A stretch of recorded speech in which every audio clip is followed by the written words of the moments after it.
Welcome to Co-op Mode, round 106. This is the official video game podcast of Secret Friends Unite. I am one of your hosts, Todd Oxtra from beautiful Savage, Minnesota, joined by Mark the Canadian. Well, I mean, you're right. Kind of, yeah, from beautiful Eastern Canada. Mark, how are you doing? I'm good. I love that you didn't like narrow it down any further than Eastern Canada, but it's great. It's rainy and getting warmer here in Atlantis. It did snow over the weekend, and then that's all gone now again. So I hate that for anyone that's like skiers and people that have like snowmobiles and stuff. I'm just like, bring on the summer beach time. Let's go. I used to ski, but now that I don't really, yeah, warm weather, no shoveling, thumbs up. So I'm good. I'm excited to talk video games. I've been playing some new stuff, and I've got some more stuff that I need to get into this week. So it's good, man. It's now that I'm like feeling better, although I did just mention before we started recording that my cough's starting to come back, but I'm still like amped up and ready to go. The life of a parent with young children, that's how it works. You're never, ever 100% healthy. Just enjoy it for the next 10 years, Mark. You'll love it. Always sick, always tired. No free time. Yeah, I don't have to worry about that one. I have a 17-year-old, so he's essentially like bulletproof now after all those years of being sick. So ridiculous. But we are joined. If you're watching video, you already see someone looking at us right now through the video feed we've got going on right now. And that is Miss Lucy James. And I'm just going to make sure I'm getting this right. Senior video producer at Gamespot and Giant Bomb. Yeah. Hi. Thank you so much for having me. Yeah, I've got a twofer, I guess, two roles in one. Tell us how that actually works, because the history of GameSpot is interesting because it's one of the heritage producers. They were, I think, owned by CBS at one time, various owners. And so Giant Bomb used to be independent. It was one of the first spinoffs of GameSpot, their podcast with Jeff Gerstmann. So now it's owned by, is it Fandom? Yes. So we're owned by Fandom now. We were a brief pit stop with Red Ventures. An even briefer pit stop, I think, when Viacom CBS merged. So it's been quite a busy few years, I think, for the brand, finding new homes everywhere. But now we're at Fandom. And so, yeah, when Giant Bomb started all those years ago, a few years after that, they came back. They were bought by CBS Interactive. And so we're kind of brand mates. But, you know, I'd see the guys, but we wouldn't necessarily work together a lot. And then in the past few years, we've started to collaborate a lot more. And we have the kind of different team. And so I'm a part of that along with Timur Hussein from GameSpot. And yeah, how it works is, at least for me, because my main job, I guess, at GameSpot is I head up the features team and the original programming team. As well as doing everything else that I do. So it's more like very careful logistical planning, and that's how we get everything done. Everybody needs a spreadsheet. They need whatever you use for keeping everybody on the same page. Google Calendar. Yeah, it's basically I'm one of my proudest achievements is I got Giant Bomb to start using a project management system. And so feels good. It's almost like that should be the next one, like project management simulator, kind of like PC simulator. No. There just needs to be there because, you know, how much fun is that? I'm amazed someone hasn't actually done that yet. Maybe I'll be the one to do it. I don't know. Oh, I think so. Yeah. You're well versed in it now, so you can claim that. Trademark it now. It's official. Yep. Lucy owns this, so it's all hers. So Lucy, just, you know, we always ask people to give us kind of their elevator pitch of how they became the person they are now in your career. So, you know, tell us your biography in like 3 minutes. Oh God. Okay. So I guess my elevator pitch. Always played games when I was growing up. I owe a lot to my dad for that. He was the one who encouraged me to play games, and we would play a lot of games together. Then I went to university, obviously some years in between, but I did go to university for psychology and ended up kind of hating it. Just because I was interested in the subject matter, but the long story short is, to be an accredited Bachelor of Science in the UK, you have to have a very prescribed syllabus, like course that you take. And for me, it was all the stuff that I wasn't interested in. I wasn't interested in neuroscience. I wasn't interested in a bunch of stuff. And so statistics, certainly was not interested in that. Oh God, Had to do a my lot son of it. is just taking statistics right now in high school. Yeah. Godspeed to him, because it was miserable when I was doing it. And so then I played more and more games. My friends at the time played a lot of games. And as a kind of weirdly, one of the video game outlets, Game On, which I think was ITN at the time, was played. A blooper of theirs was played in one of my language lectures, because it was a blooper and it was someone who just couldn't. It was Nathaniel, and he just couldn't say this specific phrase. And so, as a joke, I just kind of like tweeted at Johnny and when they were there, and I asked for an internship, kind of cheekily, and they said no. But then Johnny left Chiodini, and they went to GameSpot, and they messaged me and they said, "Hey, I'm at this new place now. They do internships. Do you have a CV or a resume?" And I ended up getting an internship there. So I was there for a month, 11 years ago. Oh God. And then from there, I kind of realized that that's what I wanted to do. So I started to write for more websites and blogs. And then I left university and I did a bunch of video stuff. I'd done some video stuff at GameSpot, and I just kind of moved more into that. So like more into hosting, more into script writing. And I worked for a TV company for a couple of years called Jinx. And that's where I sort of really had a producer who was telling me what to do and like when I was doing things wrong, which was really, really helpful. And of course, when I was doing things right. And then GameSpot one day kind of said, "Hey, do you want to come back?" And that was 2014. And then in 2017, they asked me if I wanted to move to America. So I said, yep. And then a year later, I moved to San Francisco. That's where I've been ever since.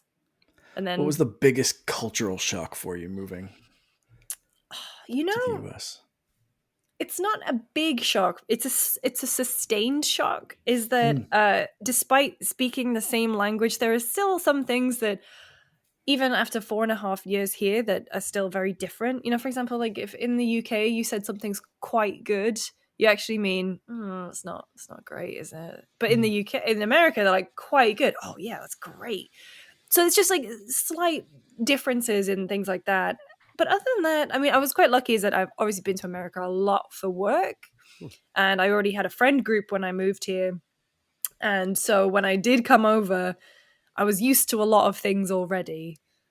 I'm still never going to get used to the fact that I have to pay VAT like separately. You have to work out tax at the counter. That's right. Depending where you live in the United States, California, not everybody has sales tax. Texas, no sales tax. So it's very bizarre. Yeah. Very strange. That's probably the biggest one. Also, taxes in general, they go over my head. I do them. But. Yeah, and nobody gets it, and it's really why is this? It's like an industry just to do something where it's like you're supposed to charge me the right amount. It's like that's ultimate failure. You're supposed to charge me the right amount. You know how much I owe. Exactly. Why didn't you just take it out of my paycheck like everywhere else does? But no. Exactly. Yep. I do have a very serious question though. Go on. Being in a journalistic field, how did you deal with the reality of having to drop U's from color and favorite? That had to like drive you nuts, right? So luckily, all of my stuff pretty much, I don't really write as much for the site. There are a few things under my byline. What did I do recently? I did write something recently. And, I think I've only actually ever done one official review for GameSpot. Now I did a couple when I was freelance, but there's only one really tied to my name currently on the site, which is Persona 5. So for me, it's okay because all the stuff I send through is usually scripts, and people are just like, oh, okay, she's British. It doesn't matter. She's not going to pronounce the U. But if ever I'm writing, like a YouTube title or a YouTube description, that's when it gets me. And every single time, someone will catch it and they go, And so I don't know. Even when I text, my American friends, I refuse to localize. But it's actually quite funny. They do localize for me sometimes. We are still trying to get into, what's the difference between Fahrenheit and centigrade and Celsius, and so we still have that. Mark hasn't taught me, and it's so funny because we're so close to Canada, and we still can't figure out metric. who cares?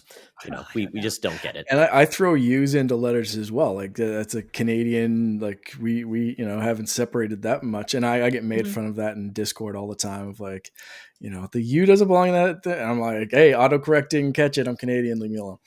I just, deal with it. Well, Lucy, thank you very much. This is very exciting. We'll talk about at the end. We'll hear about what you're working on and where people can find you. But the really important part is, we've and this is new to a lot of folks that are listening to Co-op Mode right now, is we launched a Patreon on Friday, and after doing our Secret Friends Unite, we do like 4 podcasts. We've been doing this for 8 years. We're finally doing a Patreon. Apparently, we finally figured it out. Woo! But because of that, we've actually got a couple members now, which is great. We're just doing this for fun. And one of the groups that joined us at the highest tier, which is great, is a good friend of mine and his family. And we want to thank them. So anybody who's interested in learning more about our Patreon, everything that we do now that we've been doing is still going to be free. You get that. It's just the bonus stuff, the extras, and just to show your support. That's all it is. But one of the cool bonuses we get is we have the power, Lucy, as a Patreon, and we'll use this power of this episode to give our Patreons a video game power up. Oh, amazing. Yes. Okay. So there are 3 people. Sean Nias is the dad. Stella is the daughter. She's 12. And Henry is the son. He's 10. And I will just show it's a visual prop. They got a 3D printer for Christmas, and they made a 3D Kratos. If you can see it really close. Yeah, and it actually comes apart. And it's kind of cool. Yeah. That's really cool. Wow. Yeah. So they're good friends of mine. Just hung out with them the other day, but great people, and very fun and very, very much geeks in their own minds. And so with that, Lucy, since you're the guest, who would you like to give their video game power up to? Stella. All right. Wait, which one? I have to pick a power up, or you'll pick a power up for Stella. So this is the power up she'll always have. Oh my god. Okay. That's really hard. Hang on, I'm doing it on the spot. Can be useful. Can be bad. It can be great. Can be regretful. No, I want to give her a good one. Like, what does a tween girl, like 12, give me a teenager, gonna be? What do you want? I don't know. What did I want? I can give you a little bit of background. She does play volleyball, and she loves Star Wars. So those are some extra pieces. Oh, if she loves Star Wars, some kind of shield so that she never has to get into Star Wars discourse online. Yeah, that's a good one. Yeah. The bubble of just you know what? That's what I would give teenagers in general. No discourse shield. Like, you don't have to see any of the bad stuff on the internet, like any of that stuff. That's what I would give. I would like that. It's like the recharge, right? When you take so much damage and then you go away for a little bit, drop your phone, don't pay attention online. Yep. It recharges and you're fully ready to go again. And you're immune again. Shield. Bubble shield. You hear that as it powers up. Yeah. Perfect. All right, Mark, you're next. Yep. Who are you picking? Oh man. I'm gonna go with Henry. I'm gonna give Henry a power up. Okay, hold on. Does being able to catch wild animals in balls, like he lives in the Pokemon world, is that like a power up? Because I would love to just see Henry with a collection of like squirrels and raccoons and shit. Like how about unlimited storage of Pokeballs? Is that a good one? All right. But it's real life animals. So he just he has to just go around just hucking balls at cats and stuff. Like I want. They own 3 dogs. They own 3 dogs. So perfect. That he can take them in balls and carry them around. I think that's his power up, is the ability to catch real life Pokemon and train his army of awesome animals. Oh, I love it. Well, Sean is a car nut. And so I'm going to give him his power up is unlimited turbo boost. Oh, perfect. All right. Yeah. You don't have to worry about like you run out. It's just like that's all that happens. Now, that will probably destroy your engine after time. I don't know. I mean, I'm assuming that's how the Fast and Furious got to outer space. But that's his. I think it's appropriate. And just fun fact, we did this with Secret Friends. We gave them their superpower. And some of the superpowers were pretty pretty funny too. But it was Stella's was very much like this. She got no consequences. So essentially, she could commit a crime, not get charged, but everybody would know she did it. She needs to be in the car with her dad when he's going Mach 7 down a highway. Yeah. Shield him. Yeah. Shield him from any blame. That's wild. That would be really cool. I don't know. Actually, would it be cool? Because if everyone would still know, that's still a consequence, right? Yeah. Well, yeah, you get a lot of people that just don't like you, but then can you But if there's no consequence, I don't know. Does everyone have to know? Like when you do that was like the monkey's paw. Or can you be okay? So as soon as you do something, it's just like broadcast. You can't be sneaky with it. Like if she was like really sneaky and she was just like, haha, like I did this and no, whatever. It's like George. It's like George Santos. If you're watching politics right now, the guy essentially, he lives a lie and everybody knows it, but apparently there's no consequences. So there you go. God. All right. Yeah. Exactly. So that is our Patreon corner. So thank you, Patreons. And obviously, if those listening want to get their own video game power up, this is how you get it done. And that leads us into, and we're doing like skits. It's kind of funny. I love it. So we do a buy, rent, return. So like Blockbuster Video in the US was a big thing. Hollywood Video. Yeah. In the UK, I'm not sure what your video rental places were. We had Blockbuster. Okay. Yeah, we did. Very good. I rented my Genesis from a video store. I never owned one. I just rented it, which was like the worst thing. It's like paying way too much for like a weekend, but that's how I did it. So in the theme of buy, rent, return, we have 3 power-ups that you will buy one, you will rent one, and you will return one. Okay. And those are Super Mario, his Fire Flower, Castlevania, the Boomerang, Pac-Man, the Power Pellet. So, Lucy, I can start you off, or I can give you a second to think about it. And then we can Marco. I think I would return the Power Pellet. Oh, really? That's bold. What am I going to do? Just like eat everything? Okay, well, and that's something I wanted to clarify as well. The power pellet just lets you eat ghosts, doesn't it? It's basically your defense. It's the only defense mechanism you have in the game, except unless you have to be really good at just navigating the maze. It's the only ability you have to avoid death. I can't believe I'm actually going to say this sentence, but canonically in Pac-Man. Yes. Why? Isn't it for ghosts? Like, isn't it just like, hey, there's a ghost over there. I'm going to have this power pellet and then just like smack him away. And he doesn't even like go away really. He becomes eyeballs and runs away. They go to ghost jail or whatever that is. And then they come back, but it essentially gets them out of your way. And you avoid them. So yeah, I mean, that's really the main mechanic of the game. Okay. So I'm going to return that one. Okay. Yeah, I'm still going to return that one. And then I mean, Fire Flower, I would rent, but then I wouldn't want to keep it because then maybe I would cause a little bit too much carnage accidentally. So then I would keep the Castlevania Boomerang. All right. Because then you could take it to the beach or whatever, Exactly. And no fear of setting things alight. No. Yeah. I mean, you could cook something potentially, right? Oh, that's maybe a good point. A hamburger. Yeah, or burn it.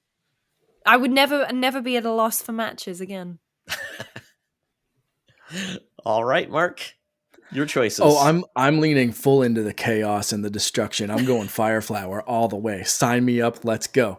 I would have just a whole garden full of those delightful little pyromaniac plants, and we're going full tilt. Renting Castlevania Boomerang because boomerangs are fun.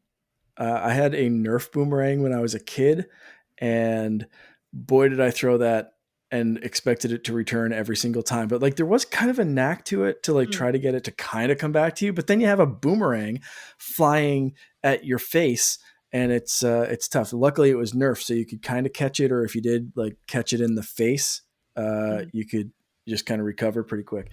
But Castlevania Boomerang's kind of cool. And then I'm returning the Power Pellet because I assumed it was just for ghosts. Now, if the Pac-Man Power Pellet if you can have like a bunch of those, like in a Pez dispenser, and the power up, like again, because I really thought this was just for like eating or making ghosts disappear. So if it acts more like a superstar from like Super It's Mario invulnerability, Brothers, essentially. Yeah. Okay. oh, see, that changes things. But then it's not like, in what was that TV show where he couldn't touch someone because then if he touched a dead body, they'd come back to life, but you couldn't touch him again. Oh, What? Pushing Daisies? Pushing Daisies? So are you in the similar boat if you've got a power pellet where you can't touch anyone else because then they'll go to ghost jail? But then they will come back, I guess. Right, and if you touch a living person, do they become a ghost, or is it just meant for ghosts?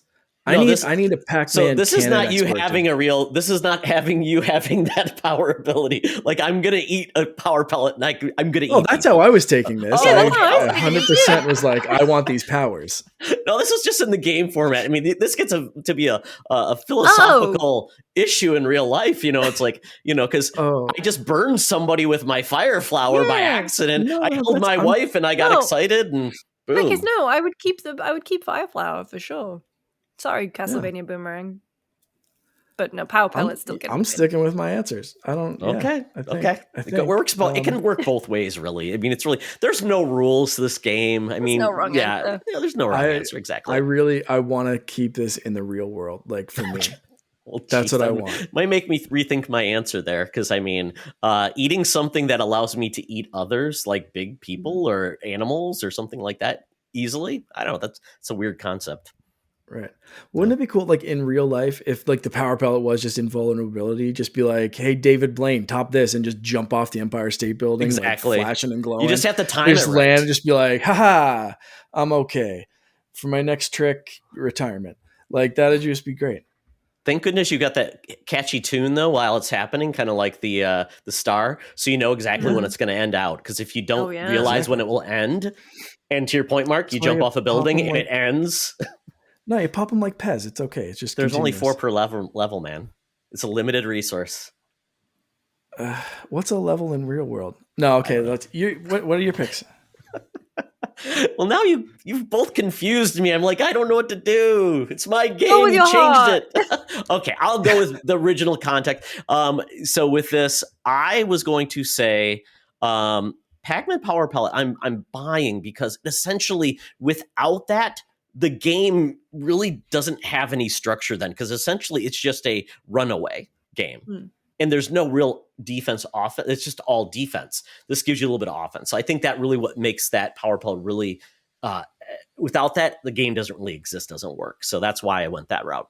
The Castlevania Boomerang I'm renting because it's like the ultimate weapon you don't want an enemy to have, because you always have to worry when it's going to come back, right? You jump over it, and it's always going to hit you in the back of the head or kill you at the last minute. But I think it's great because it's that 2-hit weapon in Castlevania, or that there are no others that are like a 2-hit.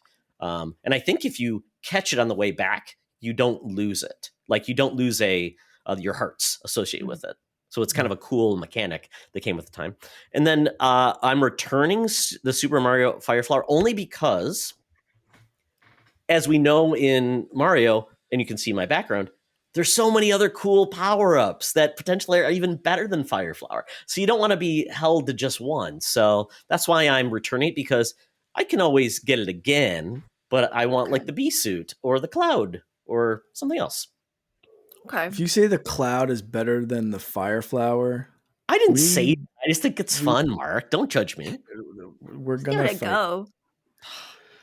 I feel like I'm attacked. My goodness.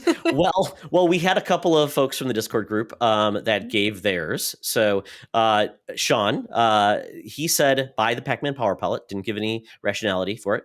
Rent Super Mario Fire Flower and returned the Castlevania Boomerang.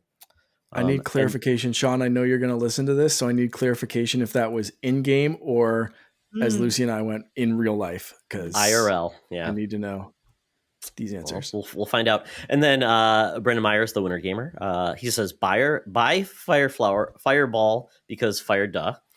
Makes sense. Rent Boomerang because it feels like it is much more for a party trick. Okay, yeah, it's like you can entertain people. Yeah, right. So he's going real life as well. I guess. And then he says Powerpuff because it's only temporary. Yeah. So he's definitely going real life, like Okay. IRL, Yeah. like, hey, watch what I can do. You want those chips? Boomerang. That's cool. Oh, are you thinking like the boomerang that can actually retrieve things too? He's grabbing things back, I think. Oh, that's is what great. he's saying. Like, That'd be cool good. party trick. Yeah, I can see that Mark with his child. Come over here, like the scorpion, but with a boomerang. Exactly. And you combine that with the fire flower. It's like, Oh you yeah. want like barbecued something or other, and you toss the boomerang, hit the fire flower. Great combination. It's good. Perfect.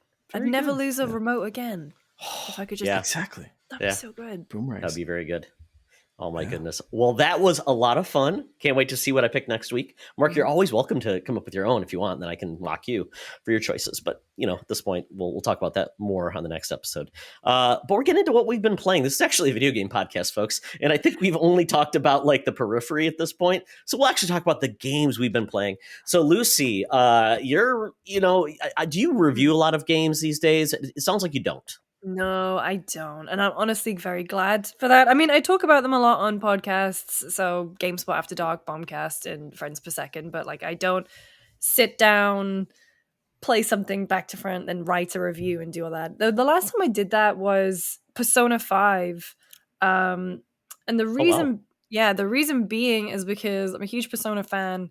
And we were very, very lucky with code there because the game had been out in Japan for about 6 months or something. And so Atlas in the West got it to us like a month ahead of time. And that's a 100-hour JRPG. And so I said, okay, I have the bandwidth to take that one. I would like to do that. And then, the game was great.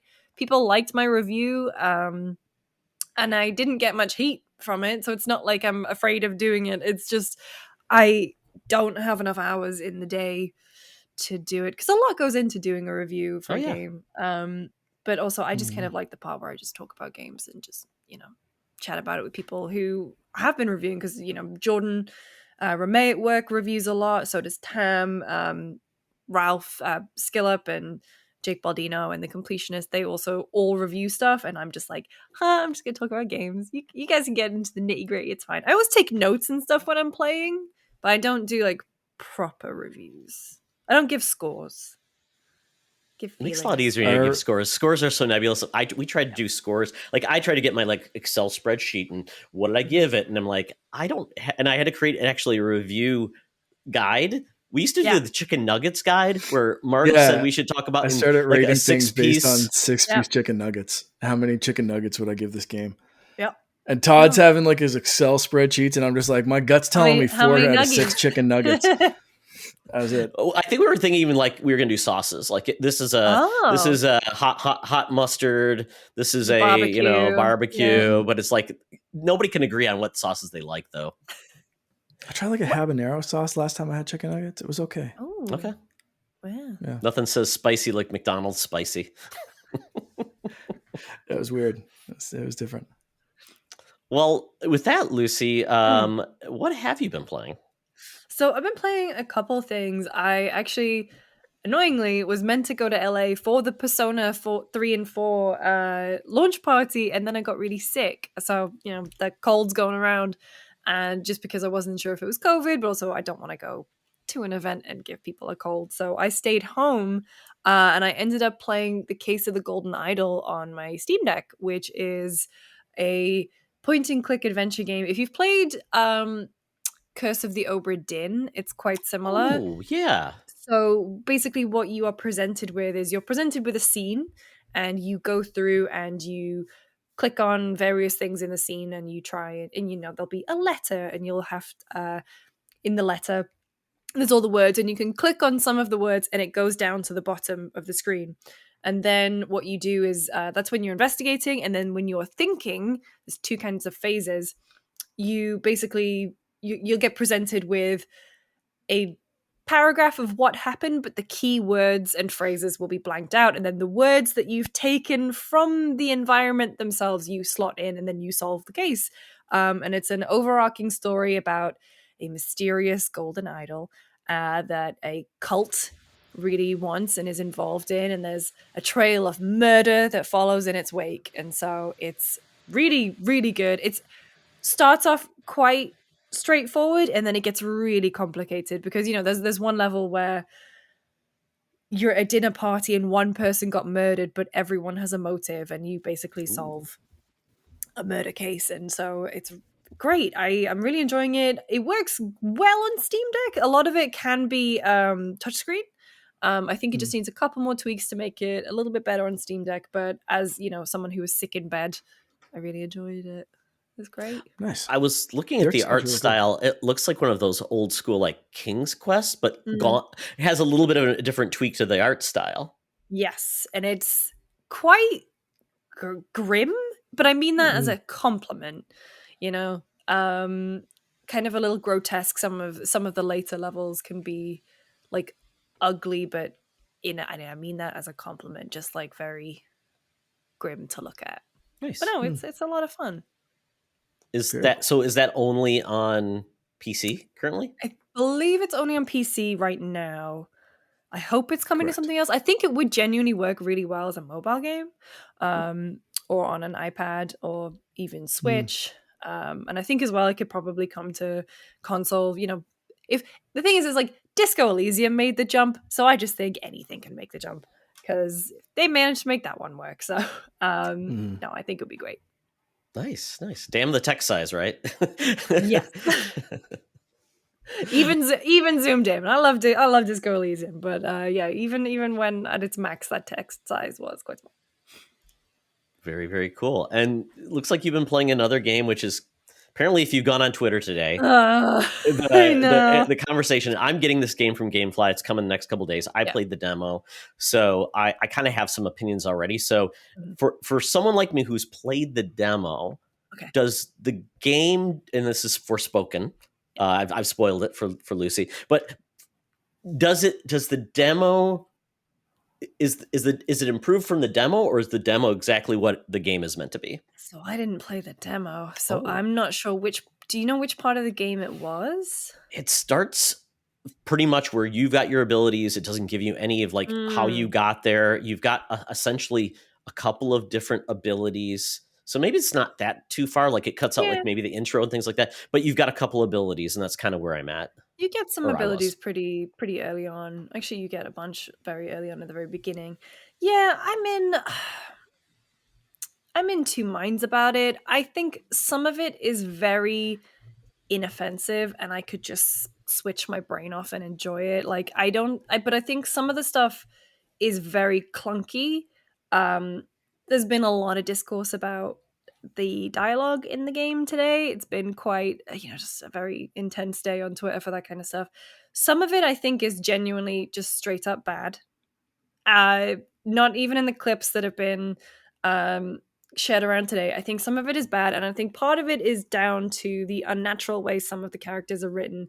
And then I think there are also issues with the direction and the voice acting, because sometimes people are really, really good, but there are some where you can just tell this person was in a session by themselves and they had no context for what they were saying or who they were saying it to. But then on the flip side of that, I genuinely think Cuff is great. I think really well acted, really well written. He has a real vision thing going on. Like and I think it works really well. I think the dynamic between Cuff and Frey, Frey is the character who's from New York and who's transported to this mystical land called Athia in a very Alice in Wonderland type thing that's so on the nose that before she does it, she picks up a copy of Alice in Wonderland in her apartment and comments on. And then when she gets transported by this land by putting on this magical golden cuff who talks to her. And Who's so they have the voice? I was trying to figure out who the voice is of the cuff. No one that I knew. I did look him up. And I think he's just been in a lot of different things, but I didn't specifically know him from anywhere in particular.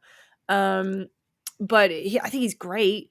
And I thought it was Paul Bettany for some reason. I thought it was like, oh, that sounds like Paul Bettany. Yeah, no, because that's the thing. Like, it is such a Vision sort of dynamic too, where Vision's very cut and dry. Makes a little jokes here and there, and that's not quite good enough, is it? And so the dynamic that Cuff and Frey have is a little frustrating at the beginning because Frey is so hesitant to just take on her role. She's like, "Oh, a hero? I'm no hero," and it's not written in a very interesting way. But later on, I actually don't think it's that bad. I think combat wise, yeah, it's fine. It's serviceable. It's not setting the world on fire. Same as the open world stuff. Um, it's a weird game. It's a weird game, but am I enjoying it? I'm still playing it. That's a good sign. That's a good sign. Because you But don't also, actually have to, right? Beyond, you can put it away well, if you wanted to. I could. I know. I'm going to be talking about it. I'm doing the quick look for Giant Bomb tomorrow with Okay. Tamor, and then going to be talking about it because I'm the only person on Friends Per Second who actually got a code. So the boys are like probably going to grill me about it when we record on Wednesday. So I definitely want to put a few more hours in because I'm about 4 in so far because I've been playing something else that I can't talk about until later in the week, which is great. Love it. Redacted, and you didn't have to say it. I love it when I can't talk about stuff. But no, so I've kind of been balancing and going between a few games. And so I will be putting more hours into it. I think there's something there. There's all like I don't know if you know Kyle Bosman. He used to work what used to be Game Trailers, and then Easy Allies. He made an episode of the final Bosman that's always really stuck with me, and that is even a 0 out of 10 game has value. I'm in no way saying that Forspoken is a 0 out of 10. I think I don't put scores on things, but it has value in there. It's just a strange package. But no, I think a lot of people liked it, and I'm glad. It's fun to see this kind of divisive game because I think for a long time we've been told that game developers are so hesitant on like obviously no one wants to make a bad game, but people are so risk averse that a lot of stuff just feels very, very safe. And so I kind of like it when there is a game that comes out and people are kind of going back and forth on it. People don't really have their minds made up about it. It's definitely an odd game. I played the demo, so I came away a little bit like maybe it'll be better. So I'm excited. I'm going to actually get to play more of the games, and I'll make up my mind and go from there. I think the biggest part of it is this is a Sony essentially exclusive made by Square Enix. Luminous is the studio behind this, and they've really only made one game before this, which was they worked on Final Fantasy 15. And you can feel that DNA. It does kind of feel that way. Yeah, it kind of feels like 15 in that way where it's a little stilted, kind of hip, I guess is the best way. But the movement seems cool. Like when you can really dash. Yes. That was kind of cool. I really like that. But it also kind of highlights how awkward it is when you are not doing that. Because you get to a city pretty early on in the game and you can't show your powers in this city because the people who live there might be, well, they don't know who you are, where you came from, and why you have powers. So you have to walk around, and it's very awkward because Frey's movement, there's some kind of acceleration on it. And when she's in a small environment, and there are certain, like, you know, there are times where I've just done a mission where I was in an archive and I have to walk around awkwardly to pick up a bunch of information because instead of having a character tell me the story or a cutscene, they make you pick up a book and then Frey does an animation of reading it and then you read it yourself in the game menu. Not great. But when you're moving around and doing that, it's like very awkward in these enclosed spaces. But then when you get outside into the open world and you just hold down circle and you just scoot off, basically, that's really fun. And I really like the way that the momentum builds. And when you are just in the middle of a battle and you are just holding circle and just running rings around enemies, I like that a lot. It's a weird one. It's such a weird game. You know, it used to be kind of fun to have. Used to be fun to have games like that. That were like not AAA, and they came out. But I think the expectation now is games just can't be that way anymore and charge $70 because if they are that way, then wow, I felt like I got cheated because it wasn't the next great masterpiece, which is a shame. Because I was gonna say, especially coming from Sony, who seems like most of their exclusive games are these big emotional bangers, kind of, you know, AAA of AAA, like examples of how to do games, especially narrative driven games and fantasy games and that kind of stuff. It's like when something comes out on a Sony platform as an exclusive, it's kind of expected to hit that pedigree Mm. where I haven't played the demo. I'm just kind of know what I've seen so far about this game, but it looks like something that I think people would play it on Game Pass and be Yeah. like, yeah, it's a Game Pass ass game. You know, like that's kind of like, I'm glad I have Game Pass. I gave this a try. I'm glad that I paid for the Game Pass subscription and nothing more kind of thing. Like it sounds like a cool game that in a few months it might be on PlayStation Plus or Now or Mm. whatever, one of those services or something, like, and people will be like, yeah, I'm glad I tried that out for a few hours. But does it live up to that Sony pedigree? Mm. Whereas, you know, if it was kind of flipped, I wonder if people would be talking a little bit more positively if this was Mm. on Xbox, maybe. Yeah, that's a really good point. I mean, I think I mean, it has its fans, and from the early reviews, I think it'll certainly find um an audience. It's just not, and I mean, my excitement for Square properties, Final Fantasy 16 is my most anticipated game this year. So for me, it's kind of like, okay, maybe this is because a lot more energy and focus has gone on to 16. Um, but it's an interesting one. I never begrudge a developer or a publisher for trying something new, and it is, as we said, difficult to launch a new IP, especially with people being so risk averse these days. So it's an intriguing one. It's a weird one. Does it deserve this much discourse? Nothing does. But It's January, right? It's yeah, slow. everyone's bored. Yeah. They're just waiting for Dead Space to come out. I mean, and that's a lot of it. What it is just like Mm. there's probably better games to come, and people are just like waiting for those. Yeah, but no, that's all I've been really playing. Yeah, other than Vampire Survivors, which is just taken up everyone's That life was our this game summer. of the year. Yeah, Yeah. it was very close to being ours as well. When Elden Yep. Ring came up. It was the rare game Mark and I actually played. We both played. Yeah, we both played it. Yeah. Yeah. Yeah. So, Mark, you played some games. I did, yeah. So I played some games that I got some codes for. The first one, I want to give a shout out.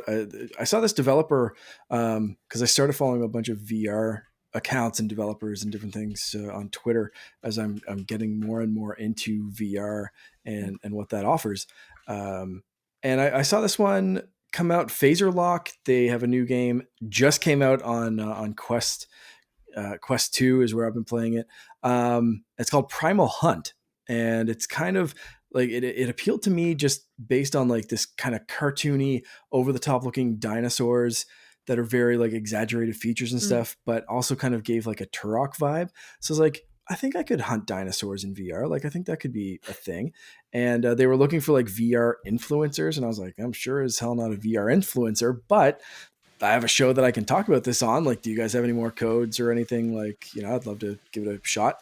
And not only did they send me a code to play, but I also have a couple to give away. So I do want to give a giveaway for this one. So anyone listening, I have not figured out how to give that away yet. But I think what I'm going to do is basically just anyone that wants it, I'll give this like until our next episode or something like that, or maybe a week or so. Message me on our Discord channel. So join the Discord if you haven't already, and send me a message there, or like a DM or whatever, and I'm going to give that away to someone that messaged me. I have a couple of codes to give away, so don't be shy to reach out. And Mark, with that being said, I looked at the video and I saw this. There's mech dinosaurs. So that's like you didn't even mech dinosaurs. Buried the lead. Very bloody and gory. Yeah. That's one of the things to say. Like, this is an adult. It's gross. Yeah, I am not giving this away to Sean and the kids if they have a Quest. Not a chance.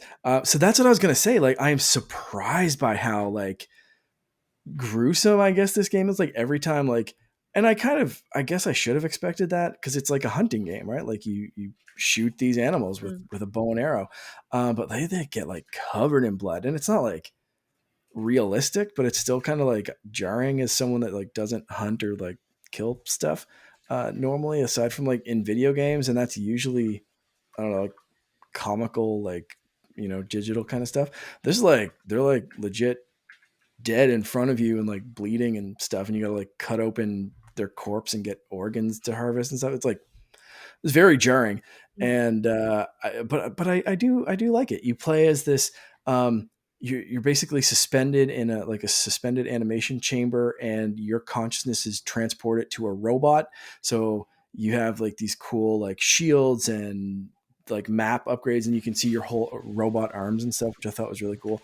So there's some really, really neat aspects of this game. I am pretty early on. I've only got this a few days ago, but yeah, it's interesting. It is bringing back some Turok vibes. And I messaged Michael, the CEO and creative director of Phaser Lock, and I just said like, it's giving me some big Turok vibes, and I haven't been this excited to hunt dinosaurs since I found the cerebral boar in Turok 2 back on the N64 days. So he kind of chuckled at that one and sent the code. So I think that kind of worked. But it's cool, man. It's different than a lot of what I've been playing in VR lately, which is like rhythm games and that kind of stuff. So it's kind of cool to like have free roam of big open spaces and learn how to track dinosaurs based on like everything from like footprints to plants they chewed on to like dino poop. Like you're going through the whole thing. And it has a very cool. Are you putting like bait down? Are you putting like, oh, there's dino poop because that'll attract more dinos? No, you're using that to like where the dinosaur has been. And there's a really cool Metroid-esque like scan of the environment, and you can see different things kind of like lit up or whatever. And there's like some stealth mechanics, there's some grapple mechanics.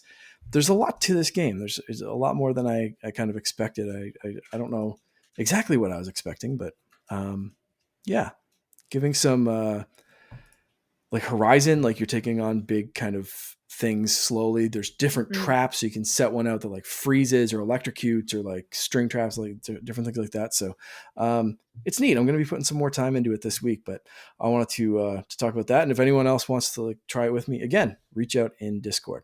The other ones I've been playing were given to me by Barry Dunn. Runs Impact Game Station on YouTube, so go give him a follow over there. I've been friends with Barry for a long time, and we were chatting. He has a young child as well, so I was asking like how they got along over the holidays and all that kind of stuff, and he said pretty good, and he reached out with these codes. So thanks, Barry. You're amazing, and everyone listening, just go search Impact Game Station on or IGS on YouTube. Help him get up to 10K subscribers. He's at like nice. 9 point something right now. So like, go help him out. Get him to 10. That'd be awesome. But yeah, so these games, Beeny and Super Kiwi 64. I'm going to preface this by saying these games, Beeny is $1 and Super Kiwi 64 is like $3. So go in with the expectation of that's the cost of these games. I was pleasantly surprised by both of these. Beeny is the prequel. You actually lead directly into Super Kiwi 64, which I didn't expect. Really? Because one stars this I did round. not. I looked at both of them, and they don't look like they're remotely. Yeah, not linked. Even. Yeah. One is so Beeny. I'll start off with that one. Is like Donkey Kong Country artwork, and it is like nailed. The music's perfect, the artwork's perfect. It is like just flash right back to Donkey Kong Country on Super Nintendo. It is amazingly well done, copying that art style. The stages are simplistic. You basically roll. You're a very rotund bee, and you roll and jump on different platforms. But you don't fly. You do not fly. Bee. No, he's just a round roly-poly little beanie. Bumblebee. And that's it. And when you fall down, like other bees catch you, so it's very kind of friendly, and you can beat it pretty much in one sitting. But when you beat it, you go back to the start and you talk to Kiwi, and you're collecting. Basically, you collect honey for him, and you collect things for him to build a raft to get to this island, and then it like cuts to an actual stage from Super Kiwi 64, and you go around collecting stuff for a dog, and then you finish that level and it says continue the rest of this story in Super Kiwi 64. And Super Kiwi 64 is, as the name implies, an N64 looking game. So you go from Super Nintendo to N64. Awesome jump, really cool art style, really giving off like collectathon style. Yeah, it looked like Banjo. vibes. I saw it. It looked like Banjo. Definitely big, Very big much jiggies. What are those things called? Yeah. Jiggies? Yeah, very much looking like Banjo, and you just basically go around these stages, small self-contained stages, but it's free roam, just like whatever, like a Banjo stage, I guess. For the most part, it's not like a linear kind of thing, and you collect all the gears, or you collect all the gems, or you blow up all the boxes, or defeat all the enemies, and you collect the gems. And again, you're trying to help this dog out, and he says, "Go collect the gems, and I'll get you off this island." It's an N64 style story, but I'm really enjoying these games. Like I had a really good time as just a weird throwback to the games that I grew up with, which was like Super Nintendo and N64. So it's like hitting my nostalgia vibes perfectly. Again, the music is great. The art style, while not like visually impressive by, today's standards, like perfectly captures the art style that it's going for. Super Kiwi 64, there is some like camera stuff of like when you move the camera a certain way, it'll clip through the floor, clip through a wall, or this or that. I don't know if that's intentional. It could be, and it could be like, because that was how it was, right? I did have to like invert one of the axes. I can't remember which one, but the camera felt off for me at first. And I really need to try this with the N64 controller hooked up to my Switch. We're back to that. I've been playing mostly handheld, but that damn controller. It's so bad it's good. I've been really enjoying these, man. If you have like $4 to spare, like check these out. A lot of people have been talking about nostalgia for those. Like Joey Ferris has been talking about Super Kiwi 64. A lot of people have seem like it's get that nostalgia flowing. People are wanting 100%. More of those clunky art styles of the N64 and PlayStation 1, apparently. Yeah. It is a great throwback and really, really well done. You can tell it was all done with love. So like not a ton, like I said, you could beat Beeny, but when you beat Beeny, it unlocks like a time trial kind of mode and an extra stage. So you can kind of go through that. And I'm sure, I haven't finished Super Kiwi yet. So, but I'm sure, it's kind of a similar vibe that there's more to do. But even so, if you finish it in an hour, it was $3 sitting, then it was $1. Like, right. It's good. Highly recommend for sure. Very cool. Well, I won't belabor what I was playing very quickly because I think I don't need to tell anybody about The Last of Us. But if you have PlayStation 5 right now, they are offering, if you have PlayStation Plus something, you can get the 2-hour free game trial of The Last of Us Part 1, which is essentially the PS5 version of The Last of Us, which was very handy for somebody who has not played the game and beat it since 2013 on the PS3. So my mind is like, it's always looked this way. It hasn't. I know that now. But what's great about this was, as I watched The Last of Us Last of Us TV show on HBO Max, it allowed me to really get back into the game because I don't own it and compare it to the TV show. And now I know why Sony did this because, and we're seeing it with the sales right now, the sales of this game are huge, kind of like when The Witcher came, Witcher 3 sales launched when The Witcher came to Netflix. And I understand why they did this. They wanted people to have the best version of Last of Us when they played this game. They didn't want a 2013 game. They didn't want the 2014 remaster. Totally makes sense. So regardless of how you feel and the cost, totally get it. But it's been great because the first, the 2 hours, I was trying like, well, how long is the Last of Us TV show going to be? And essentially the 2-hour duration of the game, of the trial, is essentially the first 2 episodes.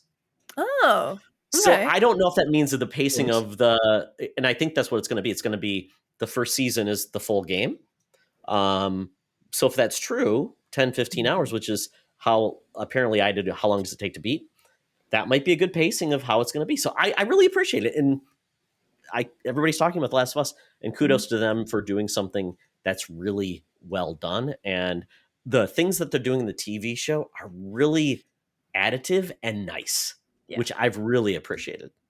Just wait until episode 3. Oh, so you've seen it. Thanks, Lucy. I've only Oh, seen the first 4, but oh, okay. episode 3 is really something special, I And I think. don't even think we've gotten to like the real horror yet, because No. there is some horrific things in 2, but I can only imagine it's going to get far worse.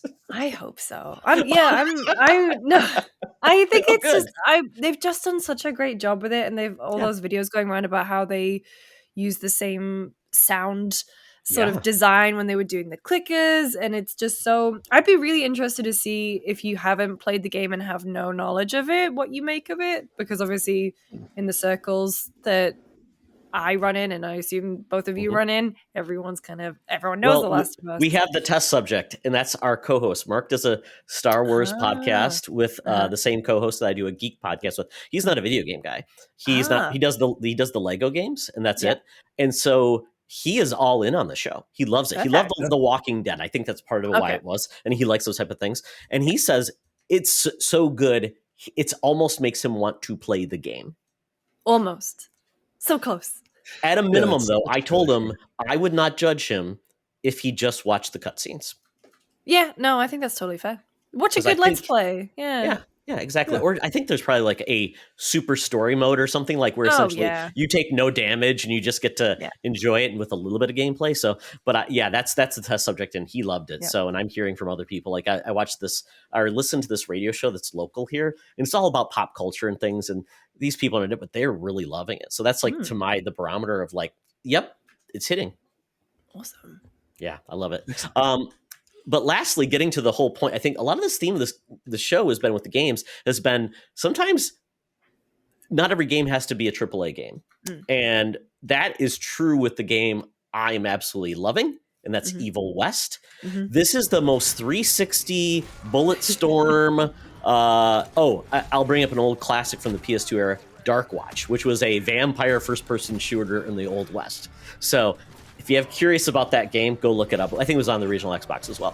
But this game is it knows what it is, and it's like the Wild Wild West movie / TV show, but they're supernatural. You've got like this super secret organization as part of the United States government that's in charge of like mysticism and fighting evil creatures, of course.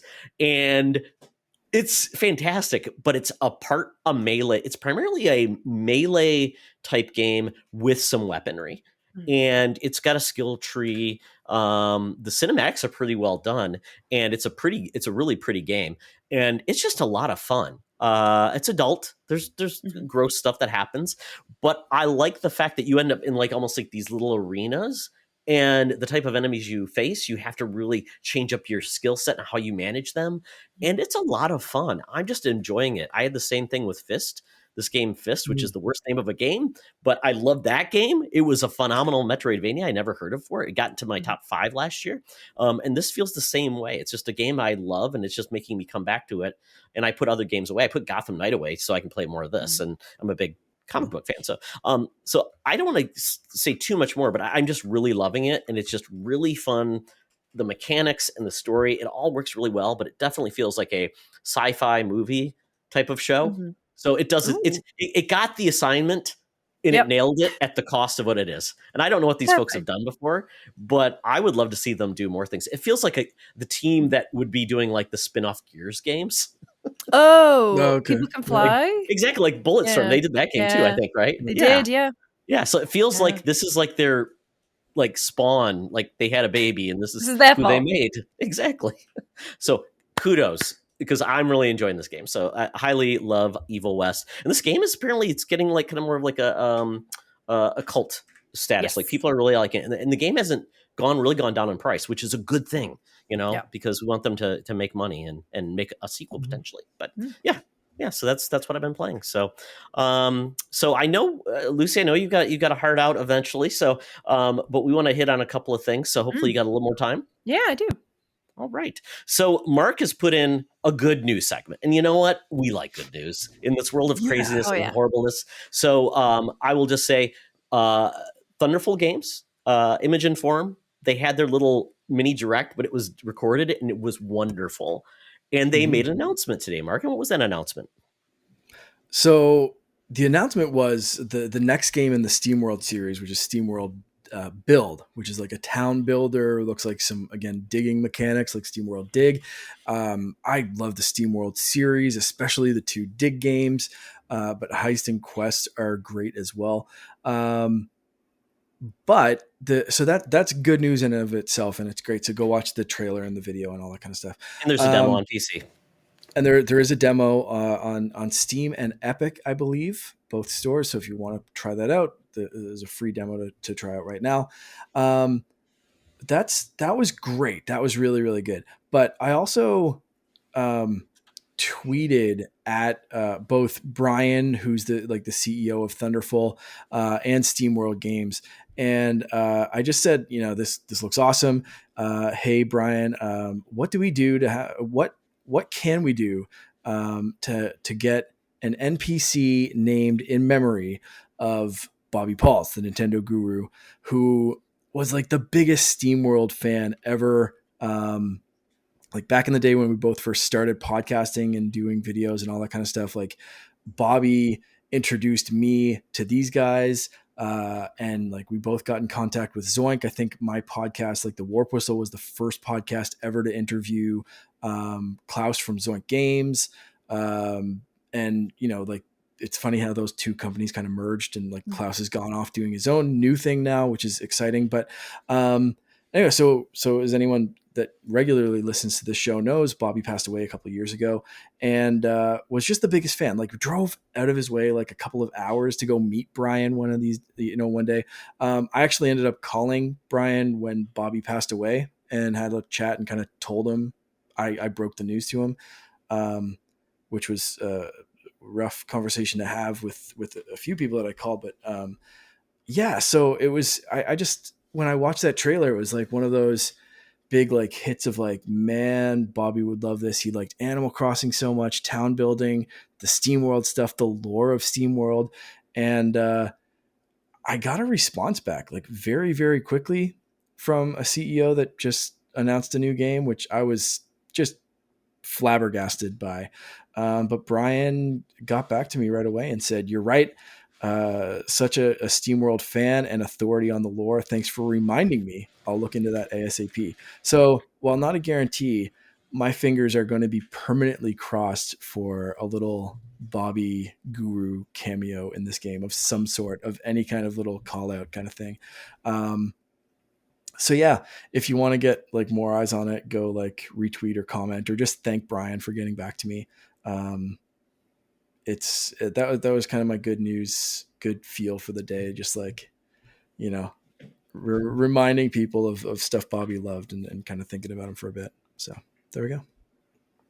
Yeah, we've seen other video game makers do that for their fan base, and it makes you feel like you're part of a community. It makes you feel like the people that are no longer with us, and it's a way to memorialize them. So that's awesome. So yeah, Bobby. Morbidly, I think the last game Bobby was in is the same one that my brother and I are in, which is Flipping Death. Oh, I can't remember if Bobby chose Portrait or Tombstone. My Oh, brother no. and I thought it was too freaky to choose Tombstone, so we're in that game as two portraits, and my brother's reaching his hand from his portrait to mine and choking me, which was really fun. And I think Bobby's a portrait as well. I can't remember. I hope so. I hope so. That'd be really grim. I know, yeah, it's kind of morbid to think, but anyway, hope this one will be a better legacy. I think, hopefully, if it all pans out. Yeah, definitely, folks. We'll obviously. I think Mark, I already seconded it, and we got some other people growing, so that's really great. So we'll share that out more and get attention to that. Definitely, yeah, Bobby deserves that. So thank you for the good news, Mark. We need it. And then we're going to hopefully add on more good news for our bonus round, which is with the success of The Last of Us, hopefully the success of the Mario Brothers movie that's coming out, which I found out is a potentially the sequel to the Donkey Kong TV series, Mark, which I just put out, which is on Freevee on Amazon right now. So Lucy, if you've never watched the Donkey Kong early CGI animated Donkey Kong show, Never seen it. It's free on Freevee. I'll get you the link. It's weird. It's clunky, like 2001 era animation, like CGI. Yeah. It was in the same like time frame as like Reboot and Beast like Wars, and all that kind of stuff, and it was like that that same kind of animation pedigree. Could have been the same studio, actually. It probably is. Like, I think it's Nelvana or something like that. Yeah. Yeah, but like fantastically era kind And of it starts TV with show. the first part is Cranky Kong like jamming and singing a song on like an organ. It's weird. It's just definitely weird. Yeah, I didn't know they were from. Bobby's mother just messaged me. Oh, that's cool timing. Okay, anyway, continue. Okay. Sorry. Hi, Bobby's mom. Yeah, so we're talking about obviously those are things that are coming. I'm looking out and seeing what's actually still in development, but I don't know what of those things that'll come and will actually happen. But Lucy, just wanted to get your opinion on like, I go really far back with really crappy adaptations, and I think the curse now is legitimately probably over because we've had a good amount of success in different forms. Now a live action, because we've got a couple of animated things, and then we had the hybrid with Detective Pikachu. But with that saying, like, if everything's up in the air, we can trust that people will care for the things that we love. What would be an adaptation that potentially, even the sky's the limit. This is like the Byron Return, real world. Your hopes and dreams. What are like adaptations you would love to see happen in regards to video games, movies, or TV, or animation? The one I haven't actually seen the Dragon Age animation yet. I know that came out just before Christmas, but the one I'm most interested in, first of all, is the BioShock thing that Netflix is doing, just because I think I don't know. I really don't know what to make of that one. I'm just more intrigued by it than anything. But I'm really interested to see what Amazon does, because it looks like they are investing really heavily into their video game their adaptations in general. Wheel of Time, Rings of Power had a lot of money thrown behind them. And I think, we've seen some behind the scenes stuff from Fallout. But it's the Mass Effect one that is reportedly in the works. It's the most interesting to me. That franchise is very close to my heart. But I think if they treated it like an Expanse rather than, I don't know, if they gave it the Expanse, or some elements of like that Battlestar Galactica feel, I think it could be something really special. I don't think it should be Shepard's story at all. I think you're asking for a lot of issues if you did that. But I think it could be really cool. Oh, boy, you said Amazon there. Yeah, you said Amazon has it? I think that's what the story was last year. Okay. I think they'd optioned it, whatever that means. Let me double check. Because they have not been shy to spend money. I mean, what was it? The Rings of Power, I think the most expensive TV series ever. Yeah, you don't want to cheap out on something like that because it's hard to do. But Amazon also treated The Expanse with care after getting it from Sci-Fi, which, to your point, gives me hope that Amazon would be a good place for it to go. Yeah. I think so. It looks like they were looking at it, trying to buy it. I don't know what's happened with the deal or anything, but yeah, they were being thrown around. So that would be amazing. I would love that. Got it. Because I don't think EA has any history of actually doing content, except for maybe that Need for Speed movie with Aaron Paul.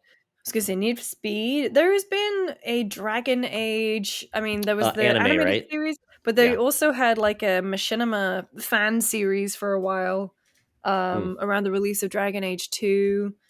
Dead Space has had a few movies, not live action, but they've had animated movies and comics and books and stuff. Mirror's Edge, I feel like, had a comic. Oh, sure. Yeah, I assume, there's some media adaptations, yeah. But nothing compared to, what we're used to in the last 5 years or so. Yeah. I am all in on Mass Effect. Mass Effect is one of my favorite universes in all media, and it's limitless. And I always said it's the best parts of Star Trek, Star Wars, and then later on kind of those beats and kind of the decisions you make and how they resonate. That could be really cool if they could, duplicate that. It would be amazing. Mark, what's your choice for something you would love to see, regardless of it might actually even happen if the rules didn't apply? I've got two answers. One of them I think is happening. Like I feel like I've heard stuff about this, but we haven't heard anything official. And that's Fortnite, because the lore is ridiculous. It's one of the most recognized franchises in the world. There's a ton of, you could go back to like season 1 or even earlier than that, and the storyline kind of thing.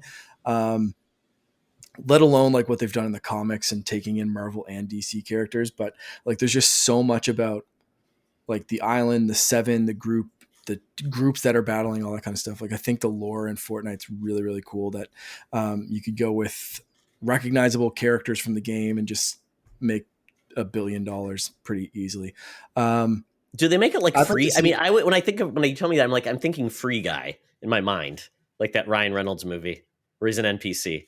Oh yeah, yeah, maybe that could be an approach to it. I'd honestly, I'd like to just see it from like maybe center around Jonesy or something, like one of the kind of default skin character kind of looking things. And because it really, in the game storyline, the cutscenes that we've seen, like Agent Jonesy is one that, especially recently, has been the focal point for people going through. Like, he's your vision, like he's who you met, like people from the Seven, like The Rock and this and that and whatever. Like, he's kind of the one that like starts to break things out or gets you from point A to point B and that kind of stuff. Like, he's your go-to. So like, I think centering around Agent Jonesy or something like that, of someone who's been raised and trained in this thing and is kind of like, I need to break out of the loop and kind of explore what the loop is and why Fortnite's island is the way it is and who's controlling it and the different factions. I think it'd be an interesting series. I think they could make a movie, but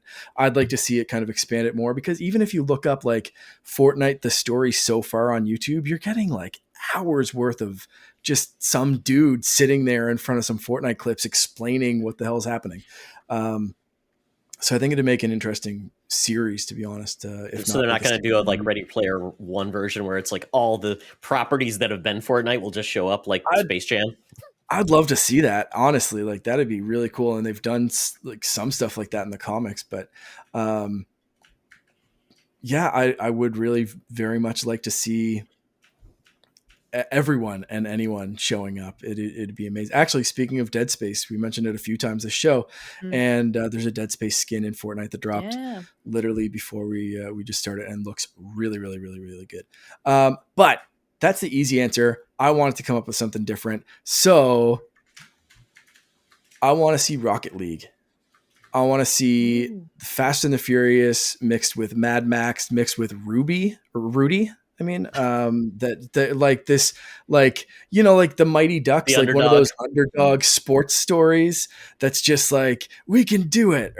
Yeah, I want that, like Real Steel, where it's just like some grid and they're like throwing stuff together with like old junker parts and they're facing off like the elite team and they can do it. And it's like, yeah, like Fast and the Furious sports story mixed with like whatever the hell like dystopian future Rocket League takes place in.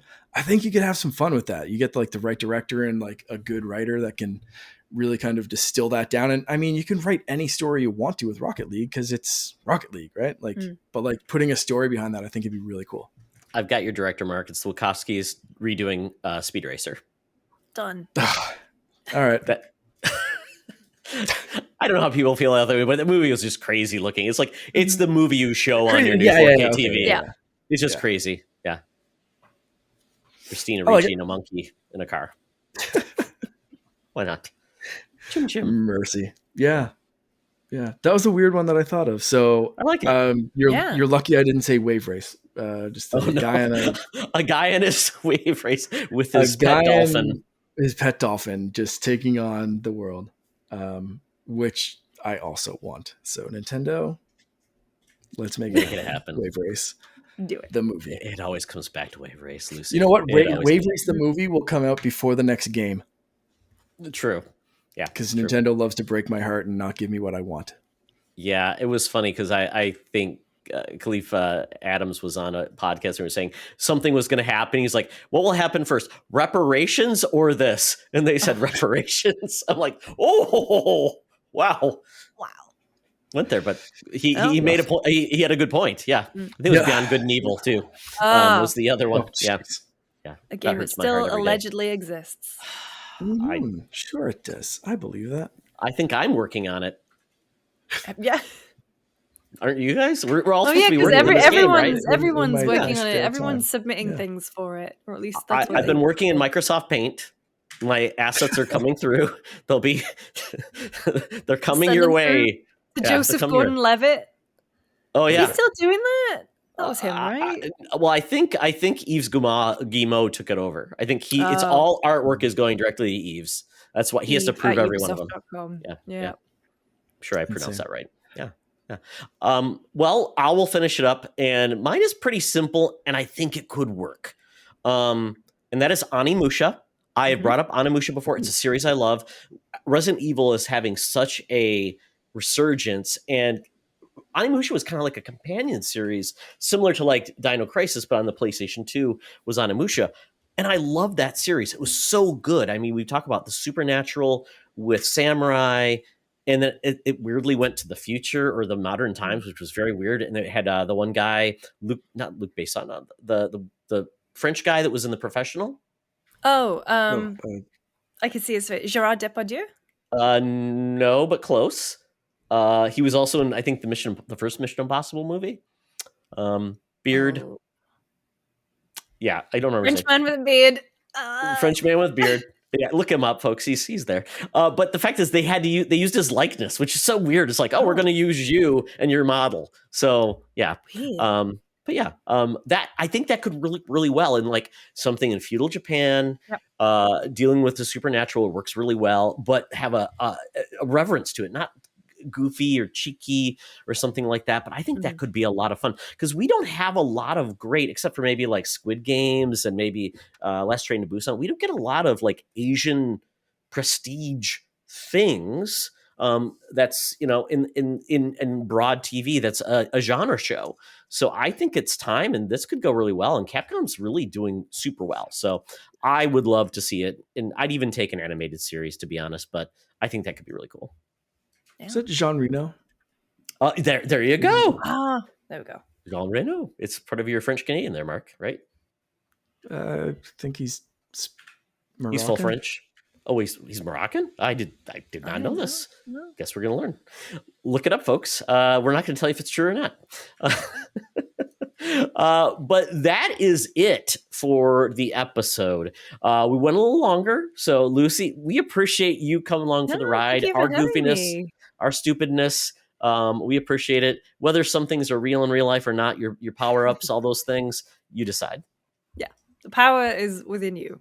Exactly. Be real if you want it to be. It was within you all along. And with that, tell people, like, is there any big projects that you're working on and where people can find you? Sure. I mean, so you can find me. I'm at Gamespot. I'm in Giant Bomb. Friends Per Second podcast over on the Skill Up channel is coming back this week. We took like a month off, and people are not mad, but they're very politely kind of going, "Are you coming back yet? Are you coming back yet? Please come back. Please come back." So we have a bumper episode that we're recording on Wednesday. And yeah, we got the GameSpot After Dark podcast and the Bombcast. It must be annoying because I'm on like a lot of different things. That's great. And people are just like, "What are you doing?" And I'm like, "I don't know what I'm doing tomorrow." But that's a broad overlook of what I'm working on. I'm on Twitter making terrible jokes at Lucy James Games. And in terms of big projects, a lot of planning for 2023 at the moment, but it's all fun stuff. So should be exciting. Awesome. Well, thank you very much again for being on. This is great. Follow Thank Lucy, you. see all her cool stuff. Go check out the video content on both GameSpot and Giant Bomb. There's some really fun, goofy stuff going over there. And Jan, who's doing a lot of the Giant Bomb stuff, you know, he's got his hands full, but your whole Jan's team the seems man. to compliment you quite a bit. Jan's the man. No, everyone's great. And so, yeah, thank you. Appreciate it. And thank you for having me on. This is really fun. Oh, thank you very much. We feel like you've increased the level of accents on the show, which is great. Yeah. I don't think I have one. Merc has some, and you've got you said you've constrained your accent, but we appreciate it. Yeah, just for legibility, I guess. But perfect. Didn't even hear any U's come out. Oh, I kept those quiet. You know. Okay, very good. Well, excellent. Well, Mark, with that, where can people find you? You can find me on Twitter, Instagram, TikTok, pretty much everywhere as _Canardian, unless you're on Hive, which is just Canardian. And of course, you can find me hanging out in our Discord channel. Don't forget those giveaways follow us on Discord and say hi, and I'll give you a game. I also have a bunch of like SteamWorld series codes, so I'm gonna give some of those away to random people in our Discord this week. So if you want like all 4 current SteamWorld games on Switch, jump in our Discord. I'll give you something. Very, very cool. Excellent. Well, very good. You can find me on Twitter at Toxtra, on Hive, which I think still exists. I'm at Todd of War. I need to figure that whole thing out of dual timelines. I don't get it, but I'm going to try to be good at doing that and just trying to make the world a better place by being dumb and stupid and having fun. Other than that, check out our Patreon. It's new. Just see what it is. We're going to give away some of the I guess we'd call it the exclusive content. We're going to give that away free as well down the road, just to let people see what we're doing. If you like it, great. If not, oh well. Appreciate us and share so other people can find us. We'd love it. We appreciate everyone's support. And that's about it for our show. So thank you, Mark. Thank you, Lucy. And as always, it's always better to game together. This podcast is part of the Secret Friends Unite podcasting network. Visit secretfriendsunite.com for more great shows, articles, news, reviews, and more. Secret Friends Unite podcasts are available on Apple, Google, Spotify, and other podcast services around the world. If you'd like to be part of the conversation, you can join us on Facebook or our new Discord server, or follow at Secret Friends U on Twitter. Please subscribe to Secret Friends Unite on YouTube and visit our merch store at tpublic.com. Just search Secret Friends Unite. Thanks for listening.